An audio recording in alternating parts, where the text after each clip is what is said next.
Hey, I'm Chris, and thanks for joining me on this episode where we look at a new build series, this MCR Fairlady Z by Aoshima. And this is actually my first Aoshima Ambassador build. So here it is, finally, for those who don't follow me on Instagram, the big reveal. It is this kit. This is my first chosen kit to be working as an ambassador for Aoshima, which is obviously I am super excited for. To be honest, it's been a couple of weeks now and I still haven't quite got over it. But yeah, today in this episode we're going to see what's in this great looking box. And as you see on the front of the box, the lovely piece of artwork and the parts list on the side, which obviously, as you can see there, the bonnet and other bits and the bobs, the wheels, and yeah, it's a really nice addition. Some pictures front and back of the finished model. As you can see, it looks very much like the Nismo, but obviously with the MCR it's just got a few extra little bits, as if the Nismo didn't look mental as it was already. It even looks crazier with a few extra little bits, you know, the bigger spoiler, the canards and whatnot. I've never built a 350Z or Z33, you know, the Fairlady Z. Never built one of these, so when this opportunity come up I just had to take it with both hands and just, you know, yeah, grab it. Super excited. What a kit to get started off with my ambassador build. Yeah, can't wait. So let's open it up and see what's inside. Just getting started looking at the wheels. I think that these wheels, they come in a really nice finish, really nice. They won't be staying like that though. I've got a different colour in mind for them. There you see the tyres, the rear axle spindle. The seat, according to the instruction booklet, is not needed. There's two other seats. That part is added because it actually needs a steering wheel. And this is part of the interior sprue. So we're looking at some of the interior parts. And there you've got like the rear parcel shelf sort of part there. Just to the left, the two round discs you'll see in a short moment. That's either automatic or a manual transmission. There it's got some nice detail on the steering wheel with a little Z on it. The seats. I presume that one on the top there, I presume that's the driver one, I think. And then you've got the passenger one there. The interior tub. And I think, you know, this will all look nice when it's all detailed up. Get a bit of embossing powder in there for that carpet effect. Some nice detail on the door cards. Yeah, looking good so far. Really nice. And then as throwing it over, as you see, as I mentioned previously, you've got the detail there of the automatic or the manual. And I think, to be honest, I probably will go for the manual on this build, I think. But yeah, so far, the first sprue, yeah, pretty detailed. Quite like it. Very nice. As you can see as well, I've not come across any flash on it yet. It moulded really nicely. Here we've got most of the chassis parts and obviously exhaust, subframe. You've got the discs and the calipers there, look. Nicely detailed. The suspension arms, I will be honest, they look a bit different.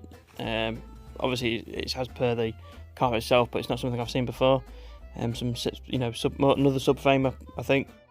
Again, another sprue, and you can just see how clean the mouldings are on these sprue trees. Here we have the chassis. You can see it's nicely detailed. It's actually got part of the rear subframe assembly already part of the moulding. So I don't think it was too much of a problem though. It's not like overcrowded in there, it doesn't look like. So I think once it's primed, I've got the satin black base on it and detailing it up with the brush, it should be alright. Here we've got a dashboard. Again, it's just super clean. It's so tidy, and there's some really nice detail in there as well.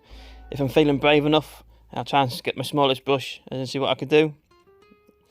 Here we've got some Nismo attachments for the Z33 350Z. You've got obviously the rear spoiler. I think that's like on the right there's the spoiler base. Those obviously the arch extension flares as such, and obviously the side sills as well. Very nice, but I don't think we're using many of them. And here we have the bonnet. It looks like it's going to be fun, trying to polish around that. And then the spoiler's just huge. This is what I mean. You've got the Nismo spoiler to the left there, and this MCR spoiler. It's crazy. I love it. I'm all for it. But again, you know, as for the parts, super clean. I mean, you could just see I've not seen any flash on any parts.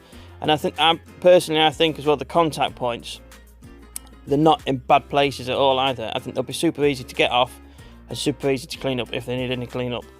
This is, I think, part of some of the standard parts for the Z33 350Z. As you can see there, the wing mirrors, obviously they won't be getting used. So with this one, we've got the new exhaust for the MCR part.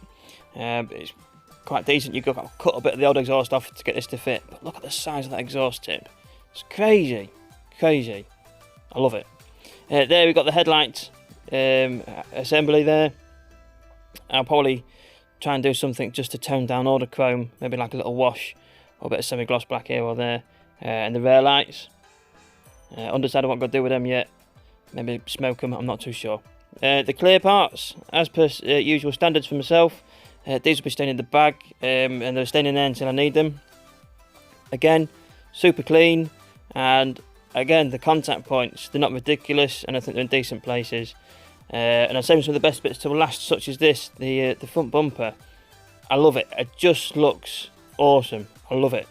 It's I feel like it's got a bit of a GTC vibes to it, with how smooth and rounded they are on the sides, and with that little front lip chin spoiler as such. And then obviously the rear bumper. I really like it. I just love the styling. I'm all for an aftermarket tuner styling. That gives it such a great aggressive look, and this is definitely doing that. And the body shell, super clean, honestly. I try and focus onto the mould lines that I can see, and it's just on the corner here. I'm just going to get my toothpick out once I can try and find it. But again, I was looking at the body, and it was all, whatever mould lines there are super hidden, and you can just about see it there, catching the light just across there. I mean, that is about it. That's about all I can see. I can't see anywhere else. You know, I was really impressed. Really impressed. It's such a good moulded shell. I think they've done a great job. I know it's not a brand new kit. I know it's been out before. It's been reissued. But whatever Aoshima have done, they've done a really, really good job. Super clean. Yeah, I just love it. I love how it's just, there's not much prep work to do on it, and it's yeah, it's going to be great to work on, I think, personally.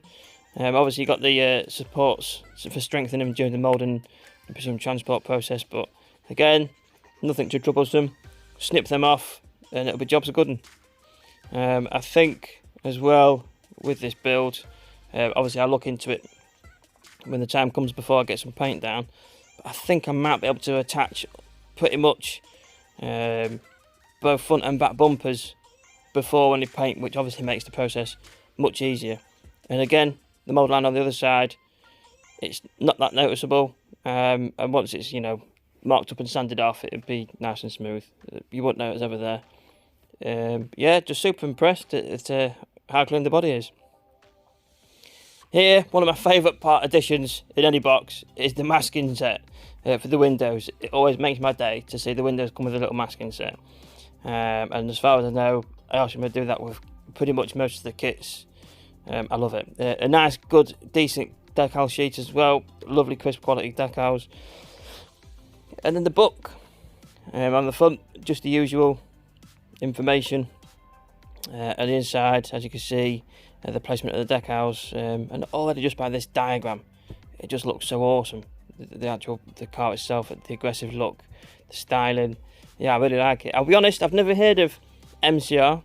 I've obviously heard of, you know, companies like Ings as such, like for the last Impreza build I did, but MCR I've not really heard of. But I love the styling. You know, it's another aggressive looking styling. There's also an MCR Skyline BNR R34. That looks pretty cool as well. That should hopefully be something I can get on with in the future. But as for this, as you can see, the instructions as per usual. Decently laid out. Unfortunately, sacked the cameraman. Didn't do a very good job of getting it all in. This was my first time looking in the booklet as well, to be honest. I think while I'm trying to record it, I'm actually trying to peer over the phone and try and look at myself. Again, you know, it looks pretty straightforward, nice and laid out. The clear part, nice big clear part unit, that'd be nice and easy to fix inside. And as for the body parts here as well, look, you see this bit here, the front bumper can attach, so I might have to attach that on loose, because obviously there's like a radiator as such behind it that'll need painting up. But I think the back bumper, we should be good to get the back bumper glued on, cemented on before any paint hits. You've got the sills and the arch flares bits, and you see there, look as well, the rear bumper. That's it. I think we'll see how things go. When I get down to sit down and start getting everything off the sprue trees and all cleaned up, ready to go, I'll sit down and have a look, and I'll see how things go. Obviously with the issues I had on the engine compressor, getting the body onto the chassis, this bit makes me happy seeing this bit goes on last after the body's on the chassis, so I'm really pleased about that bit. And here we have the parts list. As you can see, all the parts that are greyed out, including that seat that I mentioned earlier on. It's only in the kit just for the steering wheel. But that's that for this. Yeah, so there we are. There we have it. My very first Aoshima Ambassador kit. Massive thank you to Aoshima for selecting me to be their brand ambassador.